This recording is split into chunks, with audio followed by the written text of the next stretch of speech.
Hey everyone, welcome to Ink Scribes. I'm your host, Colin Singh, and this podcast is where we discuss the art and craft of comics.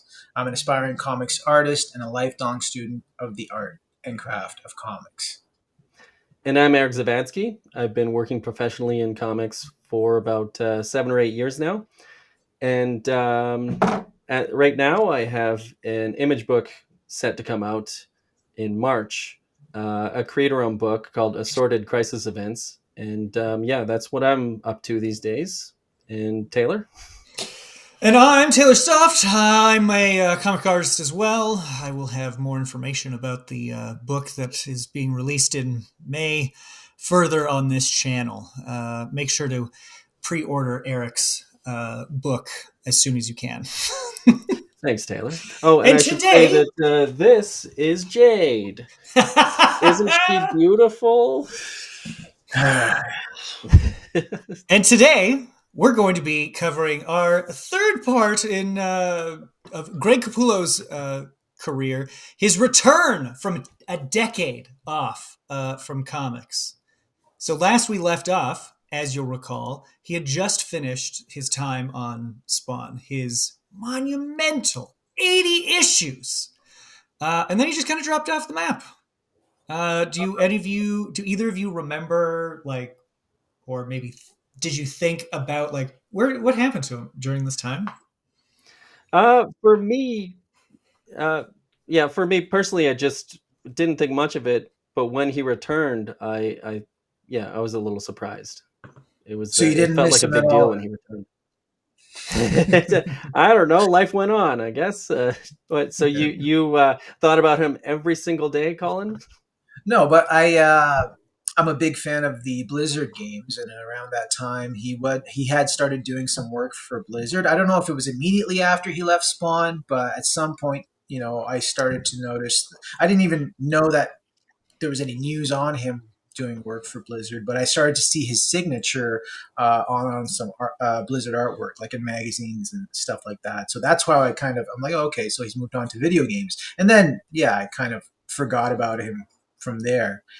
But he had a little backup in Marvel's. I don't know, it was like a Jay Leno crossover, something like that, where there was like a little 4-page piece at the end of every Marvel comic for like. That's right. Yeah, that one. Here there. we have Exactly.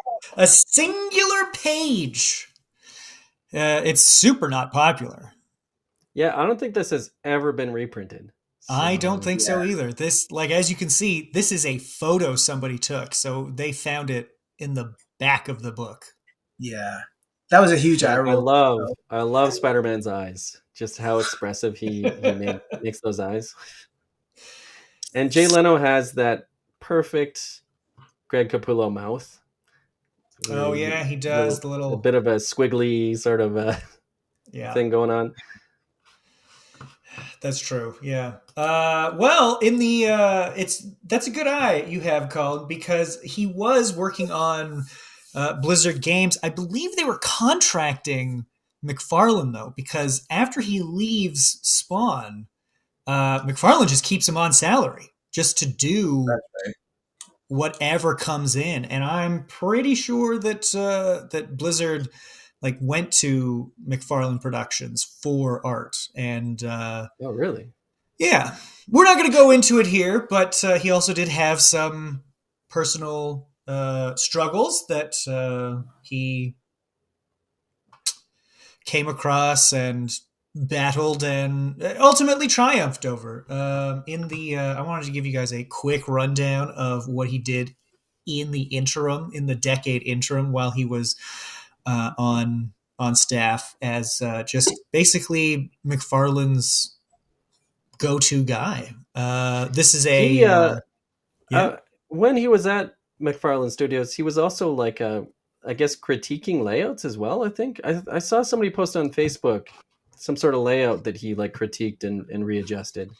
I wouldn't be surprised. Yeah, he does put a lot of focus on that. He credits Larry Hama and John Romita Sr. for drilling into him how a page flows and how you actually lay a book out. So I wouldn't be surprised, if he figured, well, I got all this knowledge and it's not going anywhere. He was essentially exhausted from Spawn, and then things just kind of personally weren't working out for him as well. So he had just, Toddy, I gotta go. But his brother in crime, Todd McFarlane, kept him on and kept him going. And in the meantime, he would do art such as we see here with Iced Earth, heavy metal band from California. You may have seen the lead singer in the news as of late. And I'll let you all look into that on your own. Yeah. Along with the personal struggles, Capullo is very open about them. But that's not what we're here to talk about. We are here to talk about the art. He then worked on... Come on. Oh, there we go. Korn's Follow the Leader. I definitely remember this album. Yeah, and the music video recreates this, right? That's right. Yeah, I can't remember what it's called, but it definitely comes to this like a bullet going through slow-mo through just a non-stop series of things. I always thought it was a sick idea for a video that kind of loops back into its own poster. I remember really enjoying it. Yeah, it was a great music video and great work. I had this album, and I mean, this is the height of nu metal, right? This is just like you're the saddest boy in school. Nobody understands you. Oh man! And then we got Canada's own Swollen Members. Oh man, heavy. There was also some character sketches on the inside. I couldn't find those, although I do recall them being up on McFarlane website, because this is actually weirdly around the time that I discover who Capullo is as an artist, just as he ends his run on producing new work. But this is drawn by Todd McFarlane, not Capullo. Yes, but there was also in booklet art that he had drawn, that Capullo had drawn. Oh, okay. I did this for Disturbed, and then Five Finger Death Punch. We got. I mean, this is all kind of like people are coming to him for. Did he do art for Skid Row? I don't think so. Not that I could find. Nothing that's listed on Discogs anyway, because he has his own entry in Discogs, the social media for. Oh, you're gonna send me down a rabbit hole. I think the comics artist did the artwork for Skid Row. Could have. I used to have that album too. And in the meantime, he also released a book called The Art of Greg Capullo, which I personally own, and I've taken some not great photos, but nonetheless, you can see a series of sketches, a lot of digital painting. It seemed like he was really working on digital painting during this time. Interesting. Yeah. So his British stuff was digitally painted. Yeah, and I think, which is interesting, because if you hear him talk about digital drawing, he is super against it. Like, to him, it's pencil on paper for him all the way. He has. Yeah, that's why I'm so surprised that he dabbled. Yeah, but I guess he probably thought, and I could understand thinking, well, things are changing. I need to keep up with what's happening, what's going on.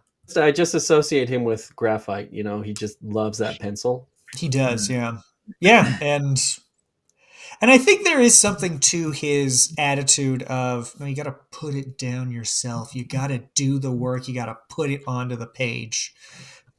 Because he has spoken in interviews with Kevin Smith about he's perfectly capable of using tablets and stuff. He just kind of chooses not to. Yeah. So, but after a while, after re-meeting the love of his life, Jamie, he gets married. He becomes a father. to her children. He's done a lot of soul searching. He's done a lot of work on himself, and he's got kids to send to college. So let's dive back into the working world. So he's looking to get back into comics, and he is presented by Todd McFarlane with, tell you what, bud, you can either come back to Spawn, or I got this new idea, Haunt. And before Haunt's even out of Todd's mouth, he's like, Haunt, I don't want to be doing Spawn again. Really? That's not what I'm interested in. Been there, done that. Yep, he took Haunt just because it was not Spawn. Initially, he was just doing breakdowns. And this is part of what we're going to be covering today. He's doing breakdowns for Ryan Ottley on Haunt, who was, as you'll recall, doing... I think he was doing all of Invincible at this time, right? Corey Walker hadn't come back on to switch out? I don't know what the timeline is, but yeah, those events happened. Okay. What? That's not pencil, is it? No, this looks digital to me. Yeah, it does. Yeah, which it's that would make sense with his, especially if he needs to send it somewhere. Like quickly, here's the breakdown, just so you can have it to start working on it. Then we've got this. These are all examples that Ryan Ottley himself has posted on his Instagram. He doesn't have very many examples, but I thought these were interesting to see what he's putting down and what he's not. The little etc. down here. It's such a weird way to make the comic, which is I guess layouts by Capullo, and then pencils by Ottley, and then digital inks by Todd McFarlane. Yeah. It's a strange. I don't know, and written by McFarlane and Kirkman. Right. Yeah. Around that time, Kirkman had just become a board member at Image, and he went about working with every single one of the founders one by one. And this was when he worked with Todd McFarlane. If I recall, this is definitely the most high-profile one then, because I can't recall, other than him writing that huge Image crossover, I can't recall anything else that he did with any of them. Did either of you read anything? He did like a pilot season thing with Silvestri, where it was like literally he did 5 or 6 brand new creations with Mark Silvestri, just like 5 or 6 issue number ones. And he created something with Rob Liefeld. I guess he didn't really work with Larson. And then we got the this final one. Yeah, because you're right. It's Otley is penciling, and then the inks, because he's just like, no, the X's, here you go, whatever. Well, and when we look at the actual comic, we can zoom in and see a lot of evidence of the unusual inking process.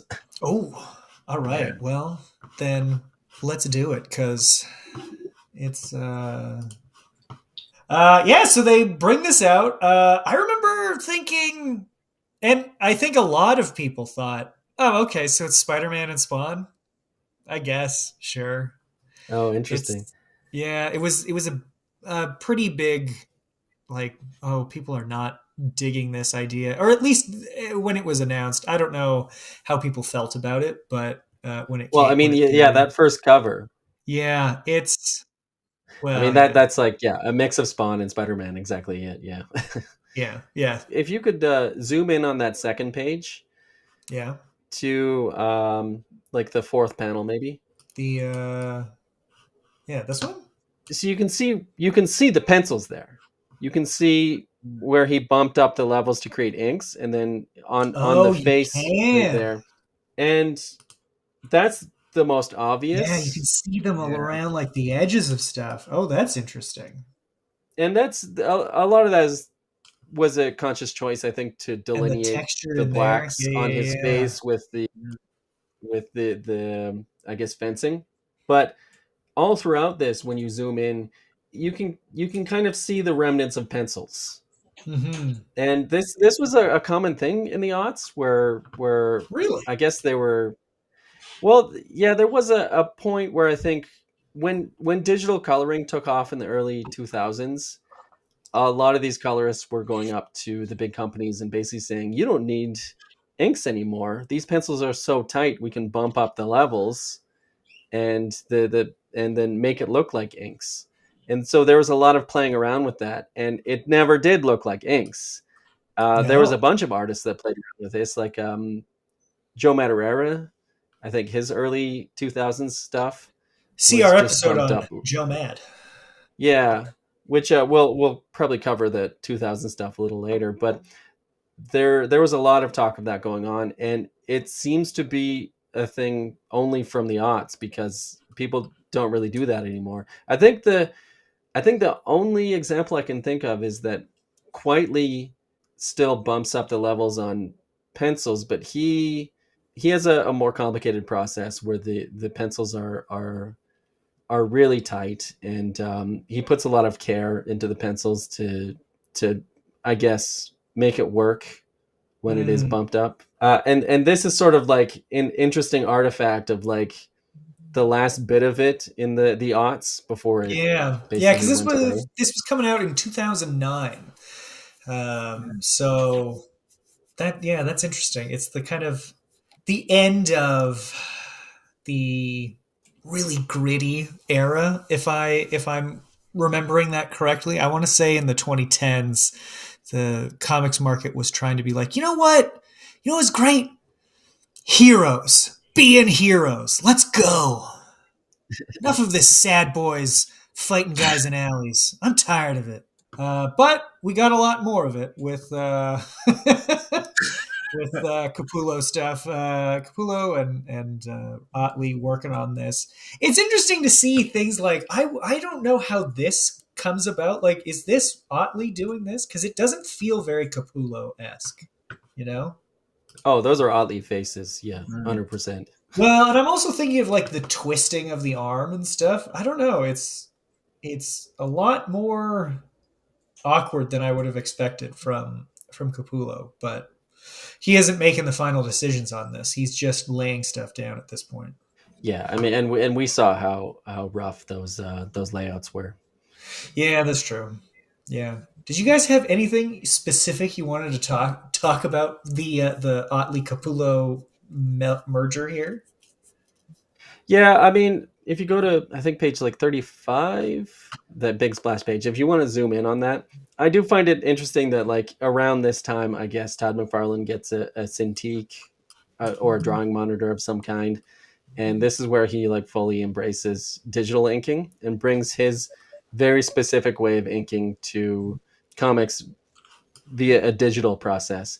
Because if you look at the black areas, Mm-hmm. it's a lot easier to sort of get those the white Yeah, detailing over black areas, Oh which yeah, I mean, broken the whites. McFarlane's whole thing is noodly little details, right? yeah. And we will see a lot of that when Capullo takes over the book as the full time penciler. Which that's also another unusual part because that is I think Todd McFarlane inking him for the first bit, and then Glapion takes over, but Todd McFarlane is still like putting his hand Assistant. on every other page. He's listed as having additional inks. I can't quite tell what that means, other than just putting a stamp on each issue. I mean, I think I if you think look at everything it, goes across his desk before it heads to print. I'm sure he kind of has a little. He'll even with like, doesn't he rewrite dialogue for some of his books that writers Oh yeah, hand in, definitely. from scripts Yeah. that writers hand in? So he's just a little bit of pepper here and there. If he thinks something needs a little extra. I think Todd McFarlane knows his audience and knows what his audience wants. And he's been very clear, even going back to the early 90s, that they want that noodly detail that he brings to the table. And so when he's publishing a brand new creation, Haunt, in like 2009, he basically is saying, I know what my audience wants. And so when I guess Glapion hands the inks in, Todd McFarlane adds a little bit of the noodly details. Which there are plenty of examples when we do. I guess we can pull up volume 2 Yeah, I was now. gonna say let's head on over to Haunt Part 2, because at this time Ottley is run right into the ground between two monthly books. He is not having a good time, and just basically tells everybody, I can't do this. I can't keep this up. And so they offer it to Capullo, who I think actually, as a re-entry into your 10-year dormant job of monthly comics, that's a surprisingly well thought out way to do it. It's like it serves him well to return through first the layouts, then a smaller book, then we'll see what goes on afterwards. Kind of But you're dip your right. toe in the water first. Yeah, come back to it. But you're And right. Like you can see McFarlane is. yeah, I mean that is very McFarlane to me. Yeah. Just the detailing on the shirt and everything. Oh yeah. Also, like when you look at this woman's hair, knowing how Capullo renders and knowing, seeing how he and Glapion work on Batman, would that woman's hair just be completely black? I think it would be probably the shape and then X's. Yeah, and then Yeah. Glapion would ink it and it would be completely black. But like, if you turn a couple of pages, whenever you see her hair, now there are some parts where there's clearly delineation that Capullo made, but there's other Yeah. parts where it was made to be completely black, and I mean that's 100% a McFarlaneism to add all those lines. Oh yeah. Yeah, to give it texture and make it more active. The page, if you go to page 15, that's like, and zoom in on like panel 2, that's like 100% McFarlane putting in basically hair detailing. All of that stuff. Yeah, Yeah. that's definitely all McFarlane just taking a white and just kind of stroking it in. Yeah. And that's what the audience wants. Yeah. You think so? Yeah. I wonder why though, because I couldn't find it in any interviews. Because it's mostly about a lot of the interviews that are about Haunt are either the launch of it or the changeover to Capullo as the full time penciler, and I cannot find for the life of me anything about like why did Glapion come on board. Well, I'd imagine Todd McFarlane got busy. He's a very busy guy, so That's true. Yeah. yeah. He started off with the first 7-8 issues, where those 8 issues had a clear Todd McFarlane stamp, and Mhm. I mean the notion was Todd McFarlane is coming back to comics. He created something with Robert Kirkman. Not that he left comics, but like he wasn't inking Spawn for 20 years at that point, Yeah, or maybe like the he would whole like thing he would. was that he was coming back to do comics, to make comics. Yeah. And so, he put a lot of work into it for about 8 issues, and then I'd imagine, he's running a company, and so, he still handed it over to Glapion, but still put his stamp on every page. Yeah. So this is, I want to say it's it's issue 6 or issue 7. It's hard to tell on these, but at issue 8, yeah, it's 7 to 8, and with issue 8 is when Glapion comes on as the full-time inker. And I think you can see almost immediately. Actually, I'm going to go back to page 1. Like just how cleaner it is. Yeah. There's a lot less like busy work on it. And I think it's an interesting depiction of, or a demonstration of what an inker can actually do to a penciler and what the actual change is. And if we look at that first panel, I think that's what McFarlane is bringing. Oh, sorry. Yeah, if we look at that first panel and we take a look at her hair, I think McFarlane is still adding his little squiggly hair details. He's still making a pass at it before it goes to the printers, right? But you're right. It's mainly Glapion with a little bit of McFarlane, and so it is quite a bit more clean. Yeah, which I think in the new era of when Capullo is working in comics now, I think that's actually suiting him a lot better. The independent stuff, it's not Mm-hmm. going well, or maybe it's not that it's not going well because I mean, Kirkman is coming on to has come on as a partner of Image, but you do have like the Marvel Universe has started, the MCU has started. Heroes are back, baby. We've got handsome guys and their faces on screens. We've got Bendis leading Marvel with the charge, and then we also have the reboot of the entire DC line. You know, it definitely felt like it was a time to get back to what they maybe had lost, I guess. Oh, and yeah, the aughts were not a good time for sales for Image books. Yeah. It was 2012 when all of that changed, when there was a big boost. But I've heard a bunch of interviews with big name creators who were doing Image books around this time, and it was tough to get an audience. It was tough to get support. So I'd imagine that factored into this. Is let's create a little excitement. Let's have Todd McFarlane create something new with the creator of The Walking Dead. Yeah. And I mean, to be fair, like this series didn't last that long, so I don't think it really took off. There's only No, 20 issues, like 27, 28 issues.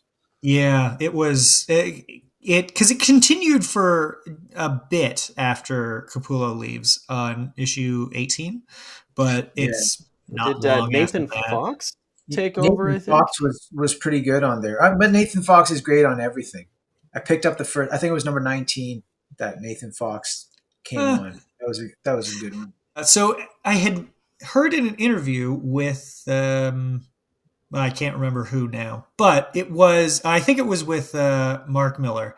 And Capullo was saying that the point of Haunt was to kind of transform from out and out superhero to this creepy, crawly ghoulie.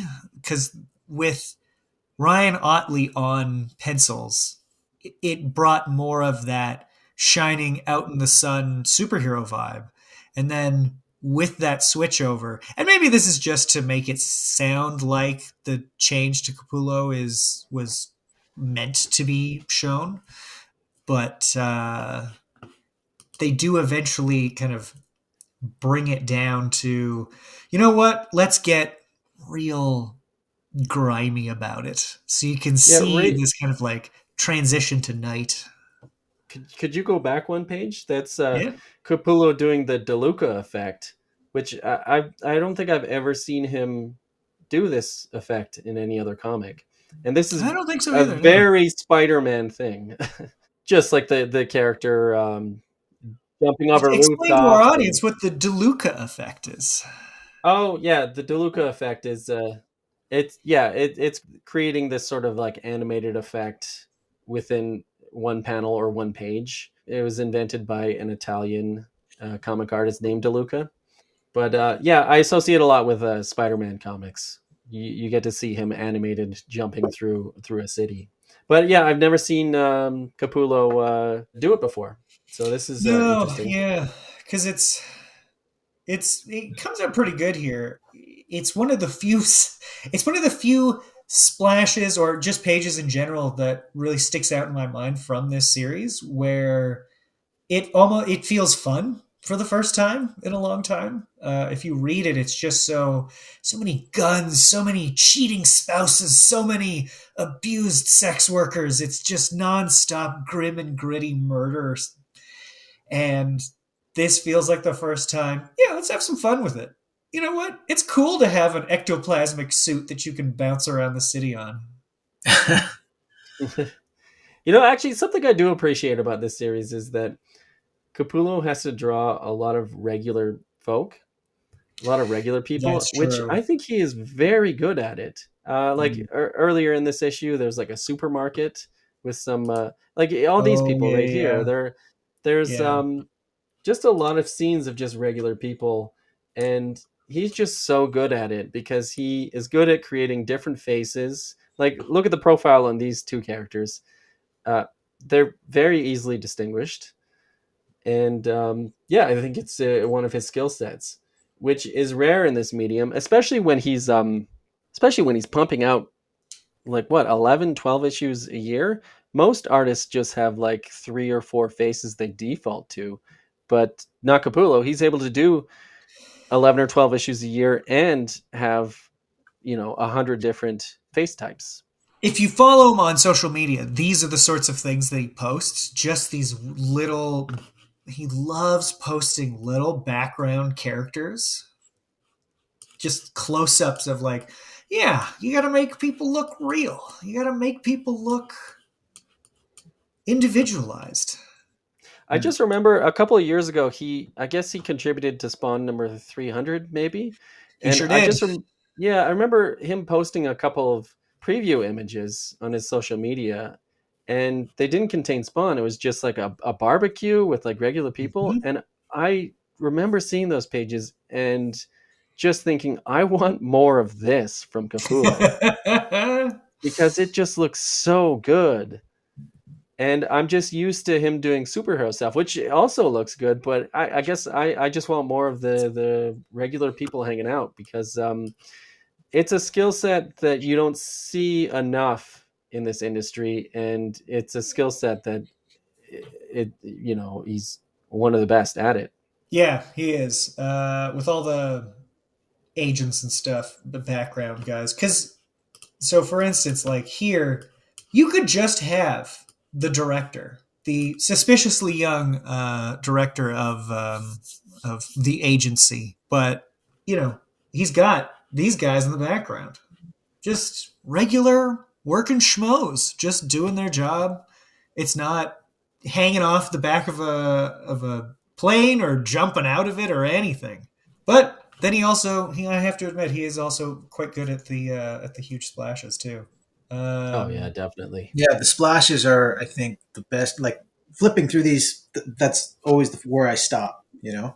And the series, I think it got some. I don't know if it got flack for being so gory, like violently bloodily violent. You could say bloodily violent, bloodily violent, or violently bloody, but very very gory action scenes. And I think that like it really does help that his costume is all white. They come up with a lot of great compositions in the action scenes from him, like cutting through something, like right there, like he's cutting through this guy, he's completely cutting him in half, but against the red, the colors are just they pop really well there. Yeah, that's a good point. The gore and viscera of the inside of a human just stands out so well against the white of the costume, because it's all like the fists that are just tearing through people. That's what most of it's going to show up against. What's interesting is in interviews he will talk. Yeah, there we go. Like this is like woof. My favorite stuff about the book was the action and the double plate splashes. Well, and according to him, this is what people, come to him for. And this is kind of the space that he occupies in editorial and audiences' minds is, oh yeah, he's the gritty, bloody horror guy. Although he will say, not a horror fan. It's just that he that's where he got his start. That's what he got known for. And eventually you just kind of get expected to do that. For real, though, we're not going to get demonetized for showing this stuff, are we? No, I don't think so.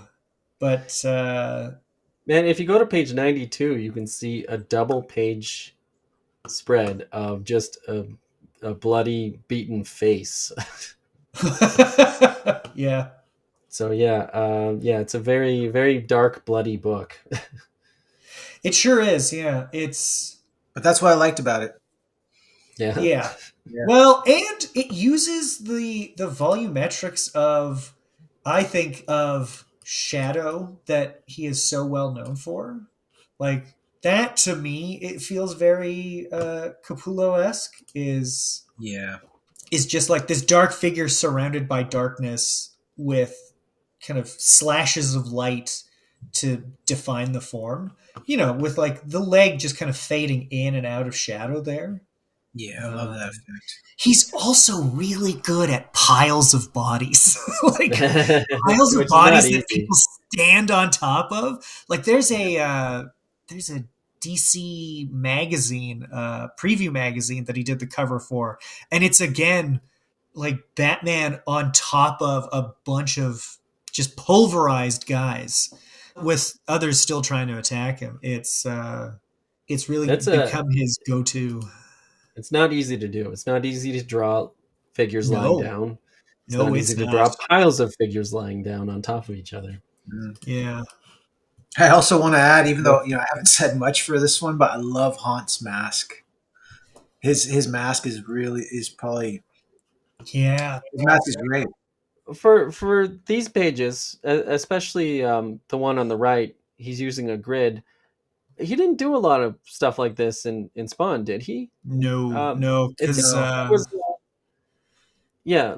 there was a lot of panels overlapping, and just a lot of unusual looking pages, right? I mean, he says his approach to panels and page layout is he wants it to reflect the character. So with Spawn, because Spawn is all cape and maggots and goop, he wanted the layouts to follow that as well. Everything's kind of shifting and never where you're expecting it to be, and not quite right. But when it comes to something like this that has to do with superheroes and stuff, you'll get a lot of real people, solid structure sort of things. Well, also, I mean, with the storytelling in Spawn, it was very montage. There was like a narration caption box that was like over the panels a lot too, whereas this is more straight cut. This is more just talking heads dialogue, ABC type storytelling. That's a good point, because McFarlane's way of writing is just giving Capullo a call and saying, okay, so I need like 3 pages of Sam and Twitch. They're going to be talking about this. I don't care where it is. Then I need Spawn on the subway, and then Billy Kincaid's got to be there, and he's got to kill him. Like, he is given almost nothing, right? Like, and we'll get more into that when he'll leave with a close up on Sam like clipping his toenail or something, right? Yeah. Like there's no real set structure. He is telling that whole story. But with this, and this is from Capullo himself, he broke Kirkman of the heavily scripted, like page 1, panel 1, here's the description. Page 1, panel 2, here's the description. Because that's interesting, because there's a lot of dialogue here. I would assume that he was given all this dialogue in the script. Yeah, I would guess so. But he hasn't given an example of what the script is. Yeah, I mean, this looks like he was given the dialogue, and he, was tailoring the layout specifically to it. But there is an interesting effect here where, with the amount of panels here, it does create an interesting effect when contrasted with the next page, because I think like silence is directly proportional to the noise that precedes it. And so when you have a whole bunch of panels and then you go to the next page and it's a double page spread, that double page spread has a much bigger impact. You feel it so much more. It just like hits you. Yeah, big time. That's a good observation, yeah. Because the structure of, especially those middle panels on the right-hand page, it creates this rhythm of da-da-da-da-da-da, and then this long, drawn-out, does anybody hear that? And then boom! Yeah. It's very effective. Yeah. But enough about Haunt. Capullo was only on this for issues 6 to 18. And then he's looking around his life. He's realizing, I got kids to send to college now. Like, I got to start making some money. And he puts out a call to the whole industry. Hey, baby, I'm back. If you're interested, let me know. And he's getting calls from both DC and Marvel.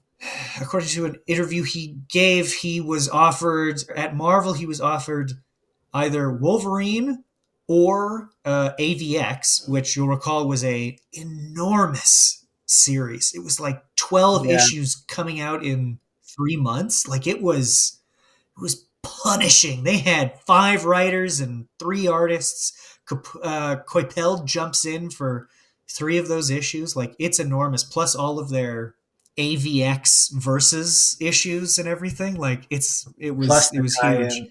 The monthlies, yeah. That's right.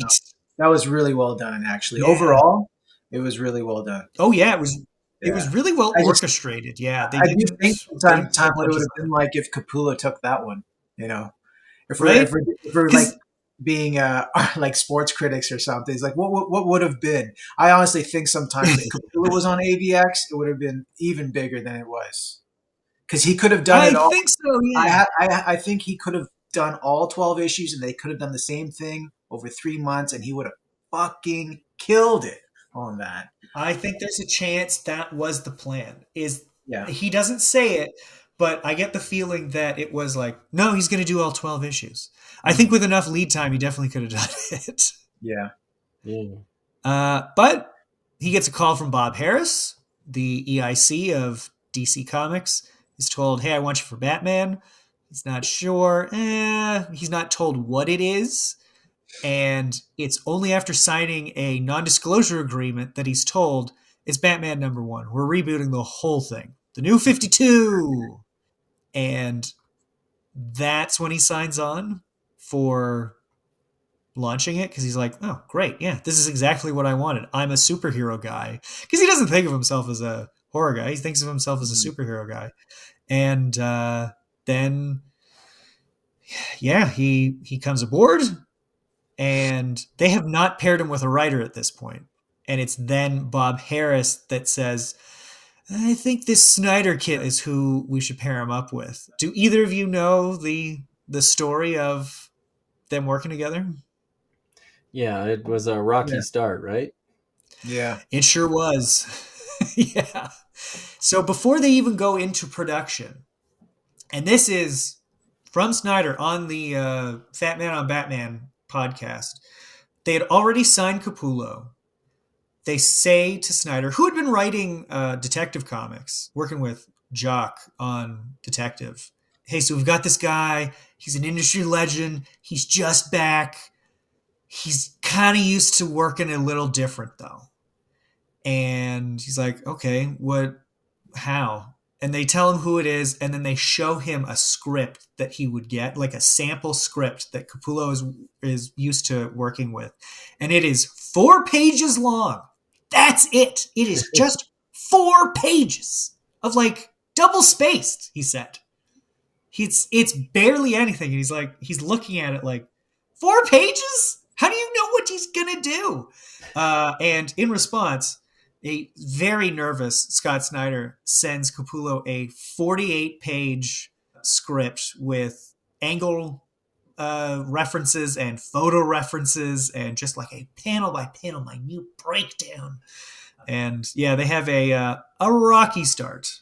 But this is the first image that was released going into it. It was supposed to be the first cover of Batman #1. Oh, interesting, because it is very similar to that first cover. It's got the cape in the same sort of composition, and it's got the same kind of like very lean back, fighting off guys look. Yeah, but I do find it like the cover to Batman #1 for this New 52 series.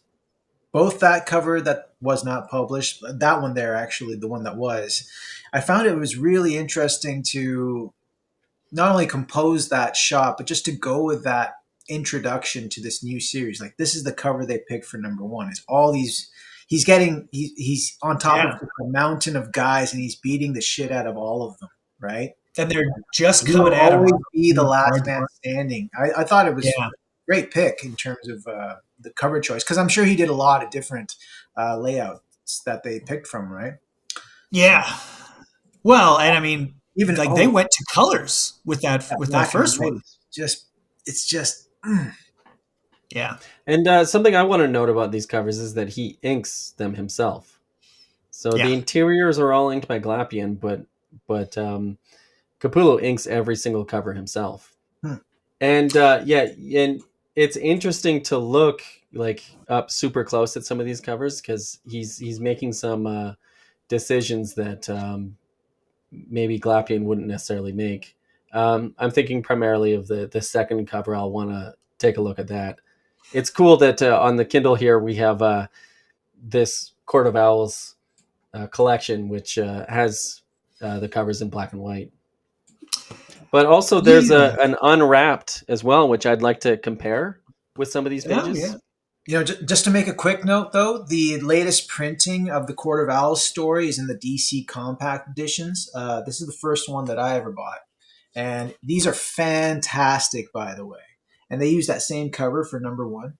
I think this collects 1 to 11. So you get a lot of comics in here. And for Canada, it's $13.50. These are all $13.50. So very affordable. And it's like a 12 issue, I think up to 12 issue paperbacks. And it opens up really well.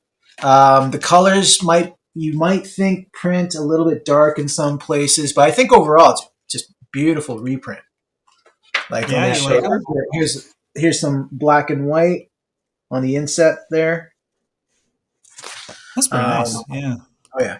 So yeah, that's the latest edition. If you're interested in picking that up. Very cool. I haven't had a chance to look at any of those yet.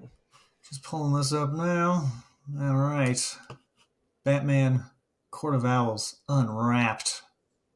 So it's very cool that that's interesting though. They do not have the pencils for the cover. Oh, okay. Yeah. Well, I guess that's because Glapion didn't ink over top of the pencils, did he? Did he lightboxed over top? So what he does is Capullo scans the pencils, sends them to Glapion, who then converts them digitally to blue line and prints them out and inks directly onto the blue line. So they each have like physical copies of it, so that for their collection, records, intent to sell, whatever it is, they both hold the originals, and which I think is actually a really good use of modern technology, because I know back in the day it used to be, at least in the 80s, I think Sal Abernathy, Abernathy? Is that his name? Abernathy, thank you.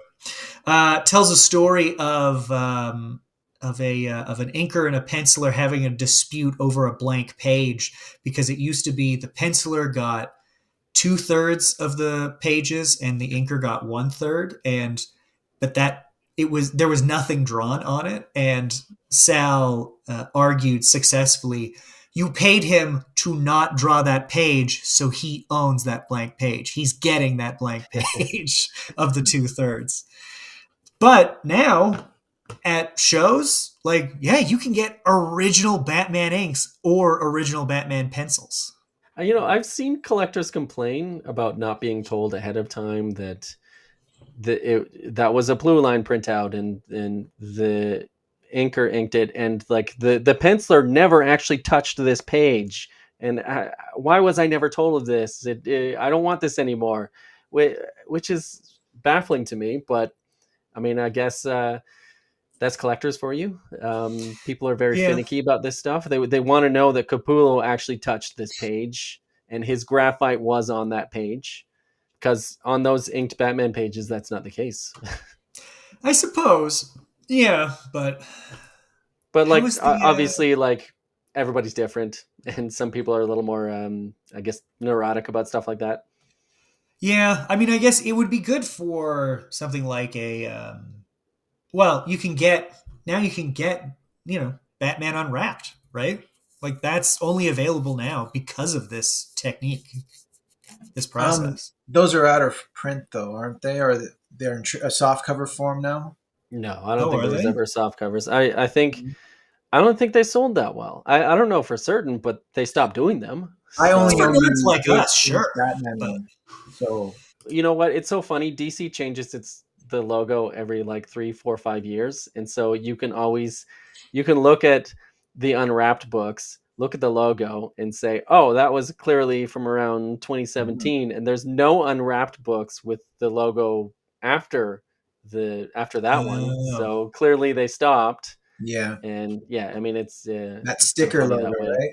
Yeah, yeah. Uh, yeah, it is the sticker logo, right? yeah. What are they using now? Is it the Yeah. old school The bullet bullet. logo, or is? Yeah. Oh, nice. Okay, good. I preferred that one. So the logo on the Unwrapped is like 2 logos ago.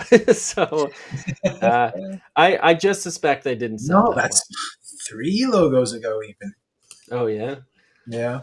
but it Oh is yeah. cool that it's cool that we have this even digitally as like an artifact, because you can see notes that Capullo writes on the sides of a lot of these pages, and I think for the first 2 issues, either a lot of these notes get ignored or they just were never seen by the right person. Like he'll write a note to the letterer, and then maybe somehow the letterer never got that note.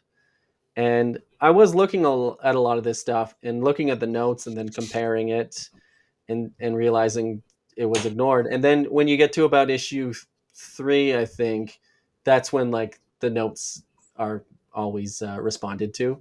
So I don't know what happened there. Maybe I'm completely misreading the situation, or maybe he started seeing the comics published and realizing some of his notes were ignored. But he's doing like he did 11 issues in a row, right? That's He 11 sure straight months did. he was working. Yeah. So it's not Yep. like, I mean, he is a busy guy. You don't have enough time to like, hound the letterer and hound the Okay. colorist. Color Alfred's color Alfred's gloves, and then try no highlight fold. Okay. So what does that refer to at the party scene? Because ah, yep, that's interesting. Alfred's got regular human hands there, Yeah. So, and I don't know what that other one means though. Can either of you parse that out? Try no No, highlight folds. I can't make that well, if out. you go to page 25, Sure. and then zoom in on the first page there at the bottom.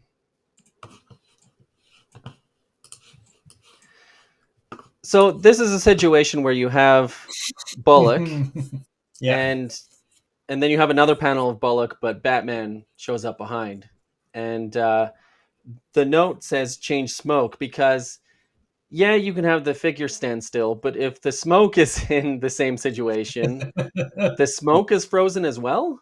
And Yeah. Capullo is aware of that, so he's saying, hey, please change this for the sake of the storytelling, and that doesn't get changed. The smoke is frozen from panel to Oh panel. yeah, it is. That did bother me to the point that I thought that like, wow, that's weird that he would use a photostat of this, but we can see from this that he draws that whole thing out. No, I mean, if you compare the pencils, I mean, clearly, I suspect digitally Oh he's like yes, copying and moving it yes, you're over. right. There's a Yeah. couple other examples where you can clearly see he's made some digital alterations. So these Mm. aren't the actual pencils reproduced as you would see them if you were holding the original art in your hands. This is what he sent to Glapion. Oh, okay. I see. I Hmm. see. I see. Oh, that's Because yeah, interesting. there's Yeah. a couple of other examples I'll try to point out where it's obvious that he was doing the photo stats himself. But Okay. yeah, lots of interesting notes to look at, and it seems like a lot of them got ignored. Hmm. Well, yeah, there wasn't a lot of unit cohesion at the time. There was Scott Snyder, who was a rising star, and not it sounds like he was pretty anxious about this whole thing, right? About being given Batman #1, which is understandable, right? Like you're starting You're starting the whole universe over again, and you're the one that's got to take over the biggest of the big three. Like Superman, as much of a place that he holds in the writing, Batman is in the public consciousness, I think, the biggest DC character. Oh yeah, and with the New 52, this was the flagship book. Yeah.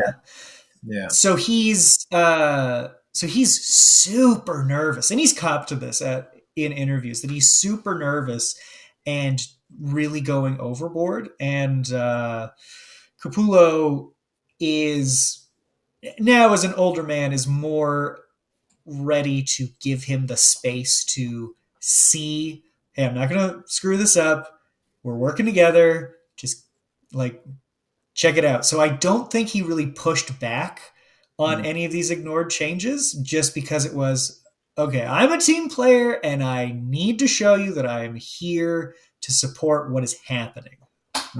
Which, I don't know, I think that's an important lesson that that artists need to learn. I also want to I think another thing, something that Scott Snyder talked about around this time, is that it's important to be united with the artist if you are the writer, because you guys have to work as a team, especially when you get editorial notes or when you get higher ups commenting on things, because the two of you need to be a rock together to fight against that. Because if you are divided, then it's going to be a lot more difficult to fight for your vision.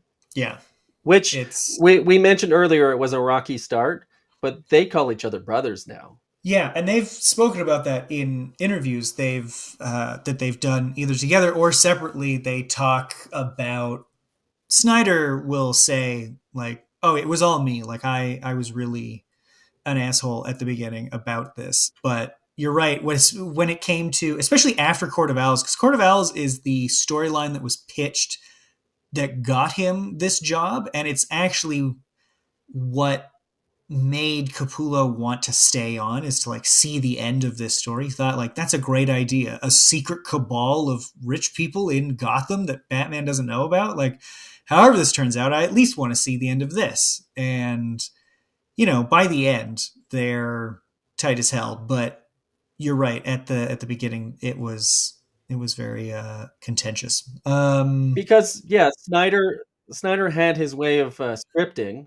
and he didn't want to change that up.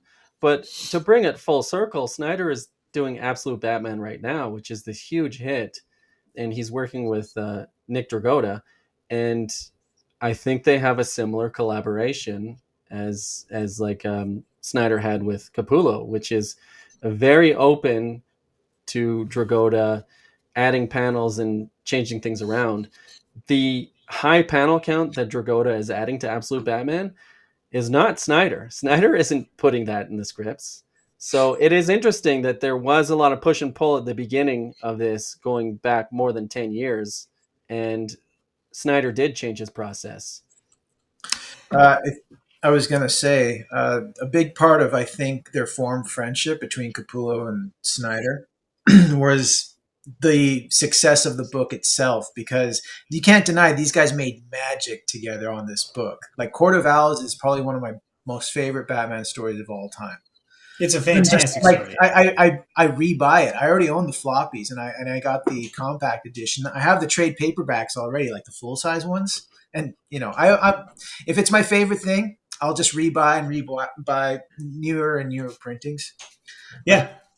Like right now, the Silvestri Batman, I'm probably going to end up spending in my lifetime $300 or $400 on that story alone, because it's going to get reprinted as Absolute. It's going to get reprinted maybe as a compact. It's going to get reprinted black and white. You know, so it's going to add up, right? This is one of those stories, though. Court of Owls is definitely, in fact, the entire Capullo Snyder run is one of those things where it's going to be it's an all time. It's all time. It is all time. You're right. It comes from them. Yeah, it's this cycle of, okay, we're together on this. We're going to work. We're seeing success. We're seeing that if we let each other be who we are, we can move forward. In a description of the way that they kind of came to scripting, is Snyder writes a full script and then he translates that into a description for Capullo and gives it to him. Like he's doing 1.5 scripts here that he's like, well, I can't break out of the tightly plotted way, and especially for dialogue. But I guess when it comes to giving it to Capullo, he's like, here's the basics. I trust you to execute this as is at this point. Very cool. And, yeah. And it works. It works. It does. Yeah. Let us jump to... Actually, do you have anything? Do you guys have anything else you want to talk about for this first issue? Can we go to cover to number 2? Yeah. I want to look at the black and white version of that because okay. This is Capullo inking himself, and if we're to zoom in on here, there's a lot more freedom to do things when you're inking yourself. Like you see, he's drawing it's a helicopter, and so he's creating the movement effect by taking white paint and I guess creating that round movement. Mm-hmm. Mm. I'm also noticing so I think about this when I draw, or I'm trying to think about it a lot more now, that a line is an edge that indicates a tonal shift. So when you get something like a small gap like that, I'm wondering if that is the approach here, where like, no, tonally, the leg and the I guess it's a fire or smoke behind him, in his mind at least, that's the same tone. There's no difference. Like the color is different, but tonally it's the same. Yeah, also I kind of liken that to like maybe the whip of wind from debris cutting across the sky, right? Yeah, that's a good point too. It could be that. Yeah, it's I think this might be actually like the first issue is pretty good. It's got a lot of good stuff going on, and it ends with this great like DNA match. Dick Grayson, what? But in terms of, starting a issue, I love that it's, I'm going to set the scene. Here we are in the city. I'm talking about this tower, and then and it's just Bruce Wayne falling. In media res. Yeah. Like what a great, I don't know, what a great opening. Just way to open a story. Here's another there's another note actually on that second page there. Yeah, that's what I wanted to bring this up for. Yeah, he's got a complete vision of the story right down to the lettering. He's got notes for the colorist. He's got notes for everybody. He's got a full vision. Yeah.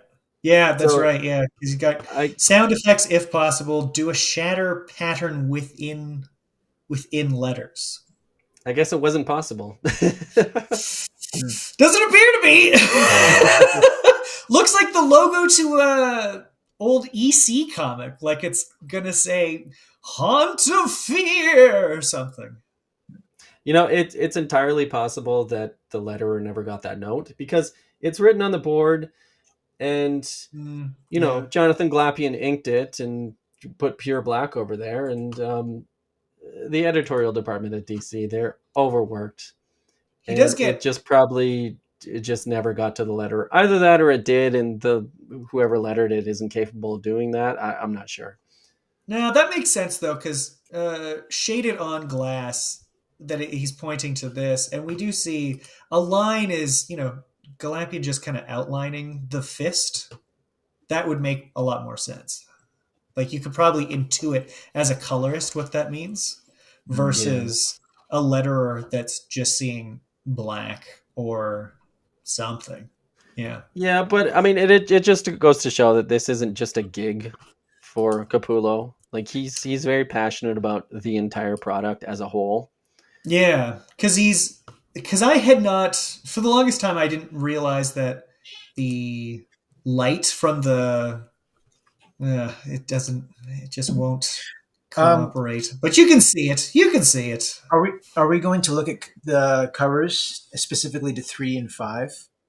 Sure, if you want. Yeah. I'd love to hear what you have to say about them. 3 and 5 are two of my most favorite Batman covers of all time. And they're both Let's of take a look. Batman getting Hell stabbed, yeah. like shit kicked by Talon. And I think these two covers, this one is the first time I looked at and was like, holy shit, I can't believe they're showing Batman getting shanked, like stabbed in the back on a cover. Yeah, he's like ripping that blade out of his back. Shot like imagine being a 10-year-old kid and seeing that on the rack, right?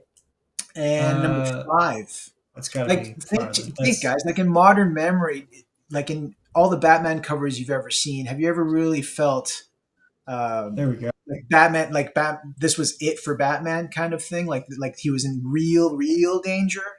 It wasn't just metaphorical or anything like. And there you go, number 5. Look at that. I mean, it being new, it suggests no, he's not going to die. But you're right, like it is. It's positioning your hero as he's beat. He's weak. Like Batman's never been portrayed in that specific position on a cover. No. Yeah. Just he can't walk. He can't get up. I keep going back to that quote by Chris Claremont. The villain has to be significantly more dangerous or powerful or whatever the case may be than the hero. Otherwise, there's no point. Right? You have to actually like Venom to Spider-Man, for example, or Sabretooth to Wolverine. Like the villain has to be significantly stronger or faster or whatever the case may be. And the Court of Owls, the Talon was it. And you get a lot of that in recent memory, that's someone that's going to stick around, like Joker or Two-Face. Yeah. Now, actually, go ahead. Yeah, I just wanted to go back, if we can go back to page 41. Sure. 41. Yeah, so this is from issue 2, and yeah, I just wanted to comment on the physicality and the acting that he applies to Batman. Yeah, right. Okay, so the second page there, the second panel, if you want to zoom in on that. Do you know of anybody who draws Batman in a sort of standing position like this? Because I did find it interesting. Yeah. So I actually have some background info on his take on Batman. Again, if you can, I encourage everybody to go and listen to the Fat Man on Batman podcast. They're not up anymore, but if you search around Reddit, you can find some archives of them. So he's talked about how coming on to Batman, the first thing that he saw on the internet was, oh man, now his cape is going to be like 13 feet long and just enormous. Oh, that's so stupid. I hate it. I don't want to see that at all. Like people just bagging on him right away. So he's like, okay, I guess I can't do that. But what he wants is not, he doesn't want a bodybuilder. He wants Batman to look like he's got some fucking weight to him, like those guys that beat like strength records and stuff, right? Just like he's a solid slab of muscle. And I think that's why you get the neck directly into the traps, into the shoulders, just like this continuous line. But he also wants him to feel as though it's like he's this solid hinge of a guy. So when he's standing like that and wraps the cape around him, he does want him to just feel like this inhuman piece of immovable object that is that's for imposing reasons. Because he's figuring, okay, Batman's got to be strong, but he's using fear as his first and ultimate weapon. And I think that might actually be why he didn't want, or that if he didn't want it, the original cover is Batman is pretty sculpted in that original cover that he really loses in the rest of Capullo's depiction of him. He gets more. Do you think it was Capullo's choice to lose that original cover? I vaguely remember that from the from the launch time, because he had gotten onto social media at the time. He was talking a lot about, yeah, I didn't want this. Here's the new one. He was very engaged with putting stuff out and explaining why. He doesn't get into conversations with people, but he definitely does put stuff out there so that you are aware of where he's at and stuff. Okay. Yeah. If we could go a couple of pages later, when Bruce Wayne is on that gargoyle, I just wanted to show off how much work Jonathan Glapion is doing. There's this crazy notion that inkers are just tracers, but I just really wanted to show off how much decision making Jonathan Glapion is making, because if we compare it to the pencils, the background behind that gargoyle is just wide open to do whatever. Like, Jonathan Glapion had to make decisions. He had to make specific choices. He could have blacked it all out, because that looks like that might have been what Capullo was going for, but maybe not. Maybe it does look like it was supposed to be kind of a gradient to white. It looks as though there's at least the indication of it, but you're right. He is having to make the call of, well, where does that gradient start, and what is the shape of it? And you can even see it's not just line hatching; there's little flecks of stuff. Yeah, and then you just look at the rendering on the gargoyle as well, like the knee of the gargoyle. It looks like it looks like Capullo just sort of like penciled it all out and then erased some bits and then left it up for Glapion to do the detailing. And yeah, Glapion again has to make some choices on how he's going to specifically detail that. And the knee over here, you mean? Oh yeah. It feels like at best Capullo is just kind of using the side of his pencil lead to let the artifact of the medium just kind of leave white patches. But I don't know if I buy even my own explanation for that. You're right. Yeah, he's making choices of slashes and cuts and splatters. Yeah, and so when an inker is collaborating with a penciler, there's like 100 different choices that have to be made on every page, and it's just fun to look at this back and forth and to see just how much Glapion is bringing, because I think he's just a fantastic inker, and he's doing way more than just tracing.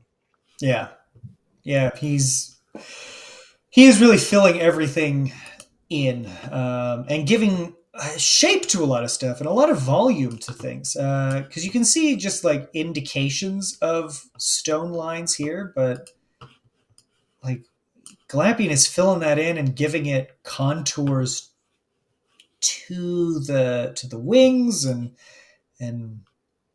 the overall structure of it. Yeah, and there's like a later section I was comparing to where it was the Bat Cave, and he's making clear choices on how to render the lighting on the specific rocks. And I mean, it's fun for me to look at this and to see exactly what he's bringing to the page.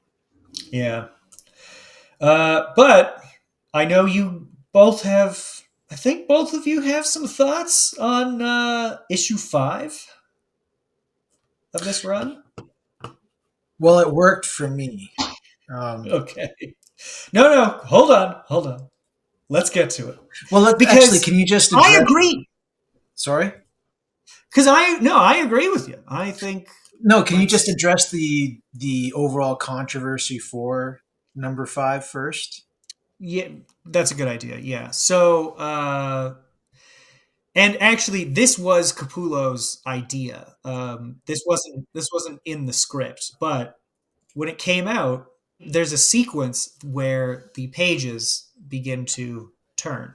They're first right side up, and then they turn on the other side, and then they are upside down completely. And there were a lot of people who thought, "What's with this printing error? How did this happen?" Actually, I'm not sure that I do know they had to release a disclaimer, but Yeah. Were there actual complaints? I remember seeing complaints of printing errors for the final page. I think everybody understood what was going on with the sideways pages, because at this point in the story, Batman he's dehydrated and then has to drink from this water that is poisoned in some way, I believe with hallucinogens. And he's been in here for a long time. He's ragged. And I think actually this is a good example of the, like, you can see here, this is a good indication. The cape is not that long, but it is starting either subjectively or objectively getting longer. Now, maybe it's tearing, or maybe that's just a depiction of Batman's psyche starting to unravel. But it gets so much worse when, as he goes, first we get sideways, just a couple, and then completely upside down for these final pages. Yeah, it's unfortunate And because there were some people who thought, why is it printed upside down? But I agree with you, Colin. I got these original floppies when they were coming out, and I thought, oh, that's so fucking cool. Yeah, I thought it was great. and it probably works exclusively as a floppy, but digitally here, it on the computer, you can't really like flip your computer screen around. On the iPad, I remember they had to release a disclaimer, or actually no, I think Capullo went on social media to teach people how to lock their screen so that it doesn't rotate. So it just doesn't work digitally, in my opinion. Yeah, you're right, digitally, but I think what we're seeing with Capullo is that's not how he's thinking. He is thinking in terms of floppies. And that's how the majority of people read it. So that's perfectly fine. It is interesting. Like, Colin, you read it as a floppy, and so you also have the compact edition. And do you notice any differences in your reading experience versus a 32-page floppy comic versus a trade? Well, it's upside down when it's not like it's been corrected. What do you mean? I'm just saying, do you notice any reading experience difference, or is it just the same for you? It's the same. Yeah, it's the same. I think you know what? I'm going to go back to it, but the fact that these open up all the way so well, and they're just, I think it lends to it, right? Because there's zero gutter loss there. Oh, zero. I will say, I do think on an iPad, the effect is lost because you're typically only seeing one page at a time. And when we get to, and I'm going to come back to this right here, but when we get to the upside down pages, in a floppy, you now have to not only is it upside down, you've had to twist it, but now you're also reading left to left rather than left to right. So, like, if you flip this, you're reading here and then here, right? Mm-hmm. Or no, you're reading here and then here. You're reading backwards as well. So you're still forced to be like, wait, what's happening? I'm so disoriented. So I think it really adds to it. But when it becomes take you story at all? Did it take you out of the story at all? No, because I think it is for that story. I think in any other situation it wouldn't. But we see Batman he's been unraveling, and then he starts mutating, right? Like he's really not there. And I thought it was an interesting, right? Yeah. So first you have to read here and then this, right? So and he's already transforming and things are changing. I don't know. For me, it worked, and I thought it was a good use of the physical medium as well as the visual medium. But I can also understand people getting disoriented and not liking it. So it's interesting. Last year we did a couple of Adam Hughes episodes, and Adam Hughes did a sequence where the comic turns upside down. His way of doing it was to have a page where you have two panels, the page divided in half, and then the top panel is right side up, and the bottom panel is upside down, and then everything after that is upside down. So you have that one transition page that is like telling you now things are changing. Yeah. There's no real transition pages. There's you flip the page and then it transitions. And I think there's a Cerebus comic from the 80s where the panels are rotating on the page, sort of transitioning Oh, okay. your viewpoint on the page, where it is making you turn the comic while you're reading it, as opposed to like turning the page and realizing, oh, now I have to turn the comic. So do you think it would have worked better if like these down here had started kind of tumbling to the side to at least lead you into blam, now you're on your side? Well, I mean, I don't know if it would work better. It's a different way of doing it. You guys found it very successful. I honestly only read it digitally, so I didn't Ah, find it successful while reading it digitally. I should go and get a physical trade and see how I find the reading experience. But I don't know if it's necessarily wrong. There's just different ways of doing it. But you guys read the Doc Manhattan Adam Hughes comic I was talking about. What do you guys think of that? I think you make a good point. Yeah, it is. There is a on the same page. It does create a how do you say it? A transition point. Yeah. Yeah, it does tell you what's about to happen. So you're right. And especially because it is, if I recall correctly, it's a mirroring, right? I believe so. Yeah. Yeah, Or so that also works into it. actually, I think we didn't fully understand what the purpose of the of that technique was. Um, that was up for interpretation. But it's interesting because this comic and that comic came out probably within a year of each other. Good point. Yeah.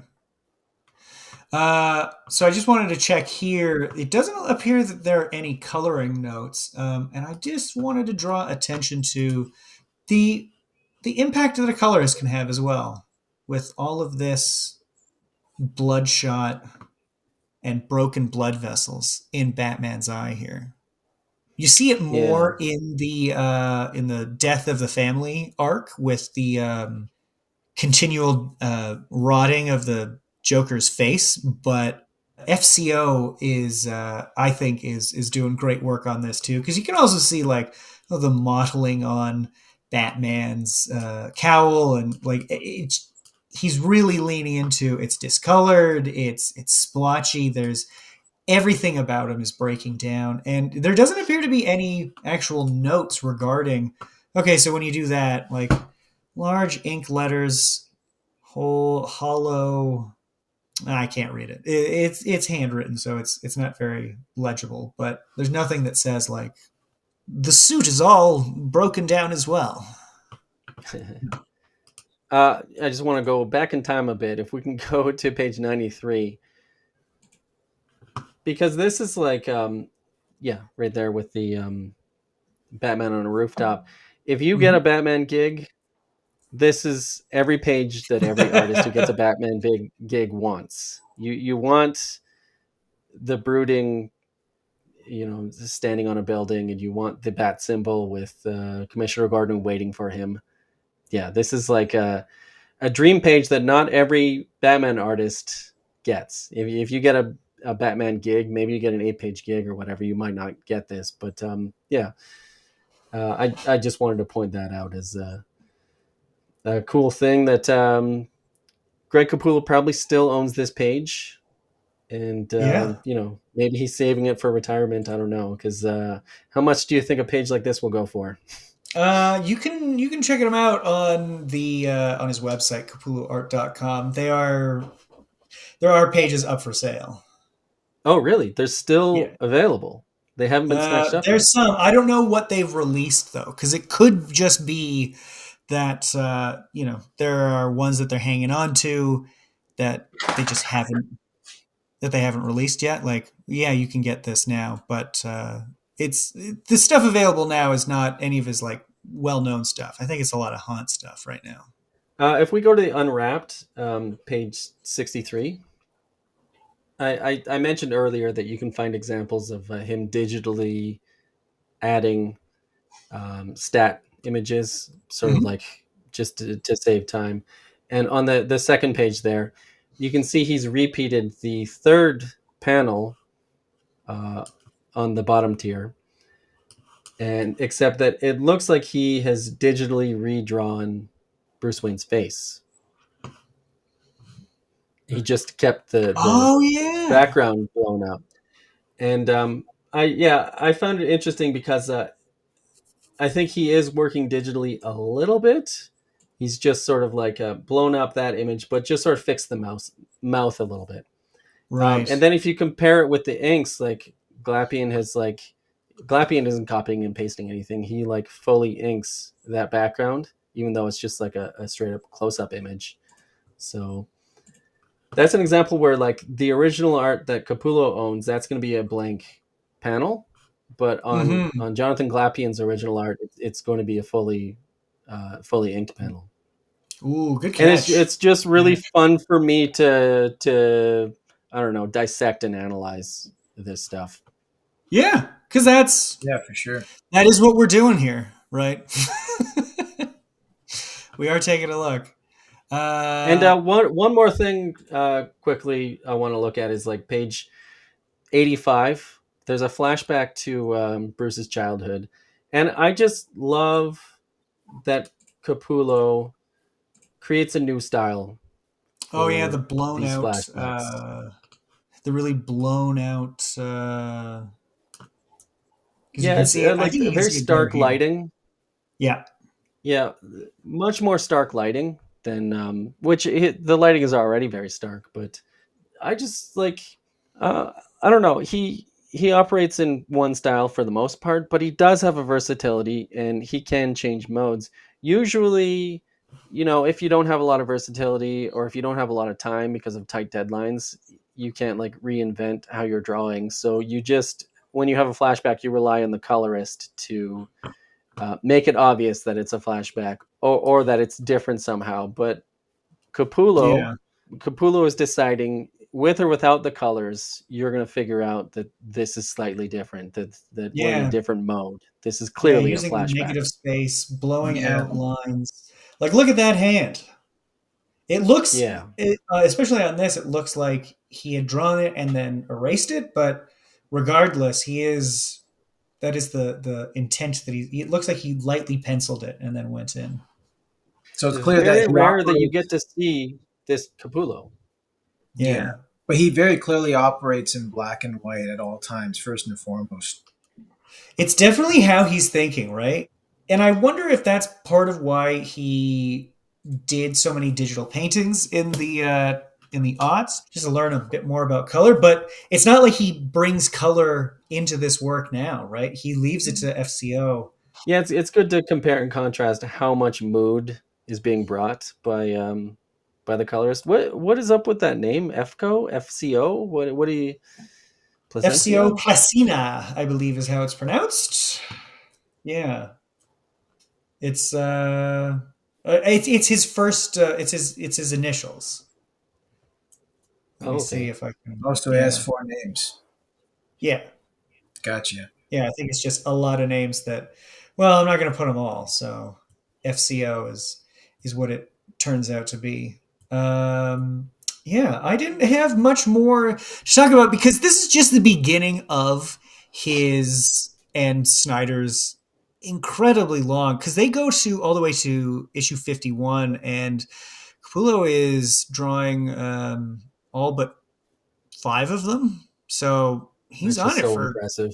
Yeah. Not to mention the follow-up of, because he leaves to go do Reborn with Miller, and then he comes back for Last Night on Earth, and then they do Dark Knights Metal, Dark Knights Heavy Metal. Like, he is in Batman for a long time. This is 2011 to 2016, but I think it's right up until 2020 that he's working at DC before moving over to Marvel. I thought he just moved over to Marvel just like last year, 2023?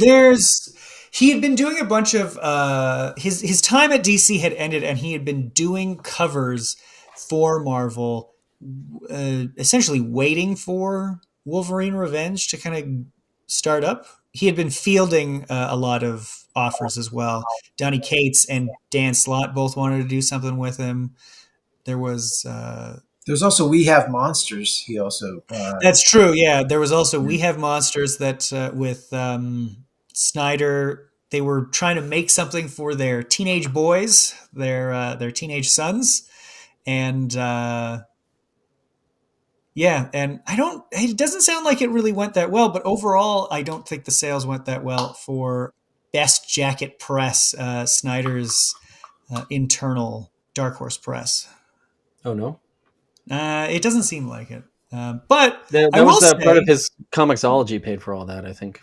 Yeah. Yeah, but they have a deal with Dark Horse does Dark the Horse? print. Yeah. Yeah. If you go to the Best Jacket Press website, you can actually learn, you can pay to take these kind of Patreon classes with Snyder and a lot of his collaborators, including Capullo, on how to do layouts, how to do character design. Unfortunately, tonight we didn't get to all of the Batman stuff that I wanted to hit, but that's okay. There's more time in the future. Yeah. Well, future Yeah. episodes doing that.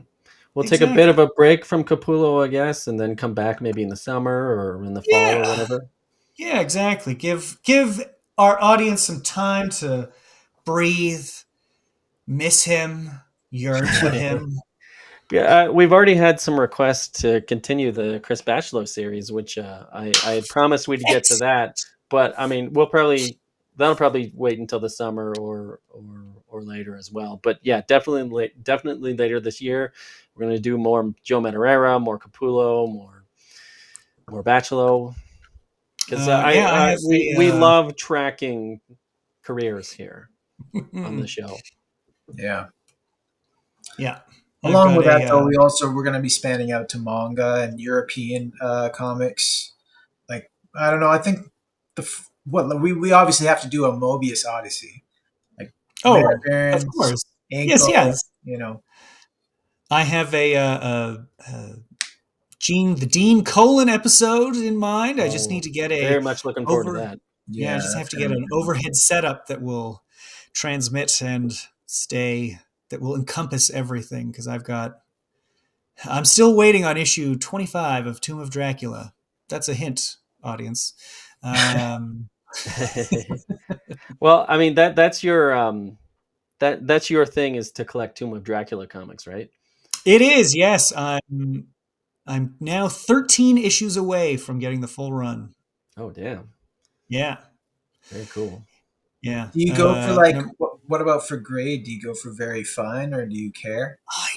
I don't care at all. No. I'm because I've already resigned myself to the fact that number 1 and number 10 are already going to be real difficult. If I start getting picky about quality, I don't think I'm ever going to find them. Yeah, that's with my collection. A lot of my copies, like my really favorite stuff, it's all beat to shit because I've been flipping through it and rereading them and rereading them and rereading them. They're all dog-eared and bent, but I love them. Yeah, I want it to hold together, but yeah, as long as it's got that Gene Colan art, 70 issues, uninterrupted. Right on. You have reader copies, basically. That's on this channel, we read the comics. We don't. That's right, we do. Sometimes digitally, other times physically. Did either of you happen to do any artwork for? I did a quick Spawn sketch. I am still got color and paint it. I think I might paint this one. I just found some art do it. It's in my garage, and it's so scary to do, but it's good to do. Nice. That's me. Yeah, so I might show that again if I come back to it. So wait, I recall you weren't into color. You love ink, but that's very cool to hear. Only because I've like you'll notice for the last couple drawings, like I have just a little bit of color. Like Batwoman, I just put just red, and Usagi I did just blue, and just with that, I don't know. I'm just slightly inspired. I mainly did it just to give it a little bit more oomph. But like I've been slightly more inspired to like maybe, and I also coincidentally found a pack of watercolors in my garage. So I Oh don't know. wow, I'm just letting it happen naturally. But I'm gonna if very I cool. start watercolors, I'm definitely gonna come back to the Spawn. This is the insidious inception ability that Eric has on us. Both Colin and I, no, straight Yeah. black and white ink, and now here we are, like, you know what, Yeah. color? That's not a bad idea. Yeah. And yet I haven't had a chance to do much watercolor at all in the last several months. I'm envious. For myself, I did Hunt, and well, I'm very pleased with the figure. Once again, and I have to say, I actually really tried with the backgrounds because I feel like backgrounds are a real weakness for me, especially in physical media. I think I really fucked this one up, guys. I don't Yeah. like this at all. It's I like the figure and how it came out, but when it comes to the buildings, I'm like, that looks like trash. That is amateurish as hell. I hate Well, it. okay, you say that. What would you change? I I would change the line weight of the buildings. I would plan the buildings out a lot more, and I think I would actually get a straight edge out and really work through them. Like I didn't. I've never been an architectural artist. I'm really bad at it, but I love and drawing buildings. digitally you can use. Okay, well, you're gonna have to give me some tips on how to do it physically, because Have a high digitally you can. threshold of pain. That's my. I don't want that. You're taping a ruler on the other side of the room. That's kind of what it. Yeah, as I'm Drawing a sitting there, line I'm like, along that. the wall. How else are you gonna fucking do this? God damn it! Because I remember in art school, you're like getting this meter stick out and Yeah. putting a bunch of other papers around to get to the actual correct vanishing points. And I'm like, well, but I only have a 12 by 8 page. I don't know what to do. There's a tool you can Um, get that can. I can't remember what it's called, but it's like an old like graphing tool that can help you with a perspective that like not help you necessarily, but you don't have to have a giant ruler and vanishing point on the other side of the room. well, okay, I'm gonna look into that because. But I do still consider this, in general, a success because I actually bothered to think, wait, where is he going to be in space? Rather than starting with the figure and moving out, I actually tried to build the space around him. It's not successful, but, and this is a tip to all you artists, don't be afraid to make terrible art. you gotta, it's not going to be the end of the world. Here I am laughing about it still. It's fine. I'll figure it out in another piece. Or a bunch more pieces. I'm definitely And, afraid of making terrible Did art. you guys get a chance to watch the Japanese heart attack trailer? Yeah, I did see it. it looks Yes. great. Yep. Yeah, because I didn't realize it had been posted online a couple months ago, but yeah, maybe I'll throw up a couple clips on here right now. Are you allowed For to? the viewing audience to see this? Well, I mean, I don't know. It's on YouTube. It's I don't know. Just grab a couple of clips from an existing trailer on YouTube and throw it up on here. Heart Attack is a comic I drew several years ago for Skybound, and it's going to be a TV show in Japan in March, and eventually it'll work its way to other streaming platforms with subtitles. But Excellent. for now, it's going to show up in Japan, and yeah, look at how cool this show looks. It's a very stylish looking show. So all you Yeah, at home, those are what you're going to want to beautiful do in is this trailer. order Heart Attack so you can read it now and then watch it when it comes out. Yeah, well, you're so good at this, Taylor. I am not. Bye. Buy my book. Buy my book. It's a '90s reference. I don't know if everybody gets it, but Audience, do you get you guys that? did you guys get that reference? Buy my book. I sure did. Buy my my book. book. Colin's pretending he gets the reference.